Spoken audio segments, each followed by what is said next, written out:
Hey there, I'm Andrew Miller, founder of ArtisticADD.com, your place for revitalizing your artistic career, overcoming creative blocks, and discovering or rediscovering your passion for art. Today, I'm going to be talking about failure and how not to avoid it. Now, I think we've been trained to see failure as a bad thing from a very young age. The idea that failure,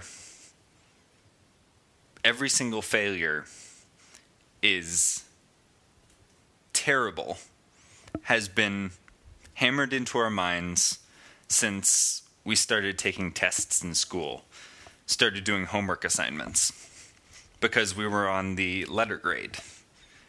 And heaven forbid that we get a giant red F at the top. And I know teachers aren't allowed to use red pens anymore. At least I'm pretty sure they're not allowed to, because of self-esteem or something. But the principle remains the same. F stands for failure. And we've been trained to shy away from that. If we're going to be productive members of society, if we're going to succeed in school, go on to college, go on to grad school, get a good job, make our parents proud, we need to stay away from the F, the failure. And so failure has been stigmatized. Failure, and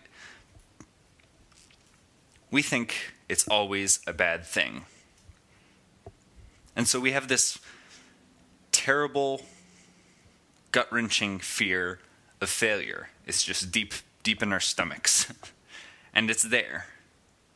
And we do everything we can to avoid failure. Well, I think failure is a good thing. I think we should not avoid failure. I think we should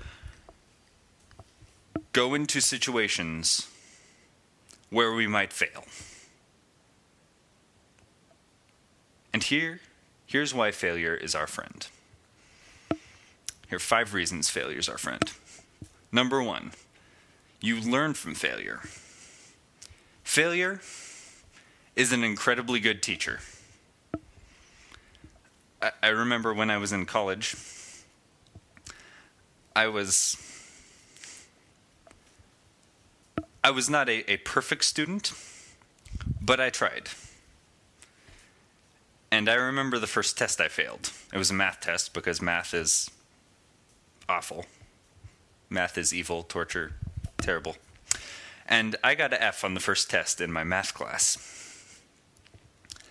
And when I got that F, I was terrified.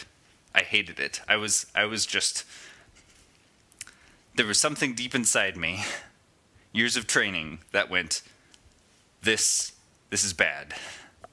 This is very bad. And I was just terrified of failing. So I went, and luckily, I didn't drop out of school. I didn't drop the class. I started getting up early and doing math problems. That was my response to the fear. I hadn't figured it out yet. I hadn't figured out that failure leads to learning. I was just so afraid of failing that I kind of stumbled into teaching myself. But failure, if you let it, can be the best stepping stone to success. Because it teaches you. The next test in that math class, after I had just bombed the first one, the next one I actually aced because I had been working so hard to avoid failure. And that really shows you how much you can learn from failure. And how failure can change your behavior, but I'm getting ahead of myself. Second, failures show that you're pushing yourself. Essentially, if you never do anything that pushes you, that's difficult for you, that expands your boundaries, you will never fail. You will never fail.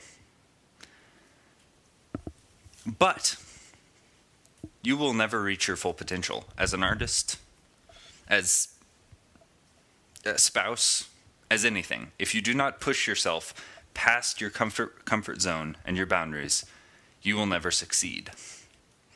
So you have to be comfortable with the fact that you might fail.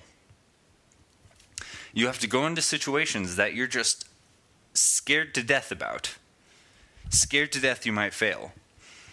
And yes, you might fail. But you will have learned something if you have the right attitude. And you might succeed. You might pull it out. It seems that oftentimes people who are just terrified of failing, terrified of the situation that they're going into, oftentimes turn up having more creativity and resilience and ingenuity than they think. The third reason failure is our friend and failure is okay is small failures keep you from really big failures. Think about learning how to drive. Why is there someone in the seat beside you to teach you and to help you along? Because while you're learning, you are failing over and over again, especially if you're using the clutch, car without automatic transmission. You fail a lot. You have to learn, and trial and error. There's someone there guiding you along, and you can learn from all the tiny, small failures until you have such proficiency at driving that you don't make a huge failure. Now, if you just grabbed the keys and went out and tried to drive on your own, the effect could be terribly catastrophic. You could have a giant, perhaps fatal, failure. But why do we go through the process of learning how to drive? So you can have many small failures, so you can learn, and they will keep you from big failures. The fourth reason failure is okay is failures change your behavior for good. I touched on this earlier. But yes, failure changes your behaviors. There's a house in the town where I live that is an example of a completely catastrophic failure. It's a large house. It's very nice, very expensive looking house. And it's built in a nice part of town. A place, I used to call Snob Hill. But this is a very nice house. It's a very huge, large house. And the outside, the exterior, is almost done. But the interior is unfinished. And the house is sitting on a mound of dirt. There's no grass. There are just weeds growing up around it. And it's just sitting there. It's going to be sitting there for a very long time. Why? Because no one bothered to check with the homeowners association in the area. And they built the house too tall. So the people building this house, the people who are going to live in the house, the contractors, the architect, none of them checked to see, boy, is this house too tall? So now they're not able to progress in the building because the house is too tall. And they were almost finished with the house before. So this is a big failure. They failed at building a home. But think about this. In the future, if these people build another home or rebuild this one, do you think they will fail to check and see what the height requirement is? No, they'll check 8 times, 10 times. They'll be talking with the contractor constantly. Make sure it's under this. Make sure it's under this height. They're going to be out there on the build site with a tape measure, checking themselves just to make sure. Because they failed, and they failed big. But they aren't going to make the same mistake again. So failures change your behavior for good. And finally, Last reason failure is okay is, and it's a Zig Ziglar quote. He says, "Failure is an event, not a person." Failure is an event, not a person. And I think we as artists get this confused a lot. You know, we feel like failures. If I don't get up, I'm not productive, I'm not making art. Or if I'm stuck, if I can't push through on a piece, or if I haven't made art for weeks, I feel like a failure. But I've got to remember, and you've got to remember, that failure is an event. You can move past it, move on, learn what you need from it, and move on. You're not a failure. Failure is an event, not a person. So, when looking at failure, remember, number 1, you learn from failure. You learn a lot. Number 2, failures show that you're pushing yourself. Number 3, small failures keep you from really big failures. Number 4, failures change your behavior for good. And number 5, failure is an event. It's not a person. So, what I want you to do